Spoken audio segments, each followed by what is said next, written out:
former addict. My addiction destroyed me. Don't let it happen to you. Life is a circle. And every time it goes round, it catches people. Choices. That's what life's about, choices. I was a young, naive young man. Was an athlete at the age of 17, going on 18. And I was exposed to all different types of things when I entered the military. Yeah, you get a chance to grow up, you get a chance to experience the world, but you also experience a lot of different things that you were never used to, accustomed to. I can remember overseas seeing pure heroin in a rock. I seen people take all different types of drugs in the military, and believe it or not, the military put out more alcoholics and more drug addicts than any institution in the world. I think they're doing a better job with it now that we're in a more modern time. But in the 60s and 70s and the 80s, it was horrible. That first feeling is a feeling that just take you to ecstasies. And you'll never get that again. And you just chase, you go after it. And you focus, you're knocking out anything to get in your way. I couldn't see it. I was confused. I was like in a twister. I was in like a tornado, just spinning around and around and around and not going anywhere. Drugs, any type of addiction, not only drinking.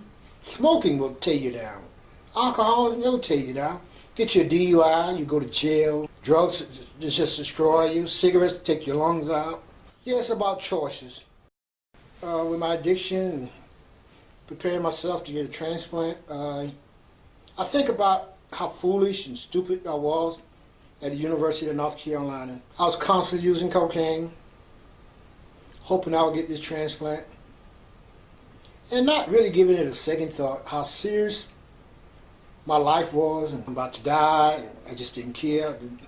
The sickness took control of my thinking, and I just didn't care if I died or not. I figured at that time, my stinking thinking, I was worth more dead than alive. Cocaine's supposed to stay in your system 3 days. And they figured, well, if I don't do nothing for 4 days when I go to the clinic, maybe nothing will show up. And I was a sick person. UNC gave me all types of opportunities, and I failed miserably.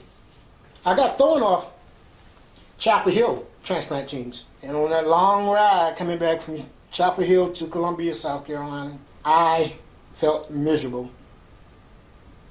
Everybody was disappointed in me, and no one believed me, and I couldn't blame no one. People just didn't have no faith in me anymore. And it's very rare to get thrown off a transplant team and to be picked up on another team. I got picked up at MUSC, and they knew that UNC kicked me off their team because of me being not in compliance with my substance abuse. But once my mind was made up, my spirit was willing, I decided we're going to get this transplant. I started being in compliance on everything that I had to do. And I went head first because I knew if I didn't get this transplant, I would die. It's been a tough journey. And I think that my life was meant to go through this because this may help someone. I didn't listen. And with me not listening, this is what price I had to pay. And maybe this will help somebody to stay away from drugs. Today, I have 7.5 years sobriety. I am a better father, a better husband, a better person. My name is Jake Williams, Jr., former addict, addicted to tobacco, alcohol, cocaine. This is my story. Don't let it be yours.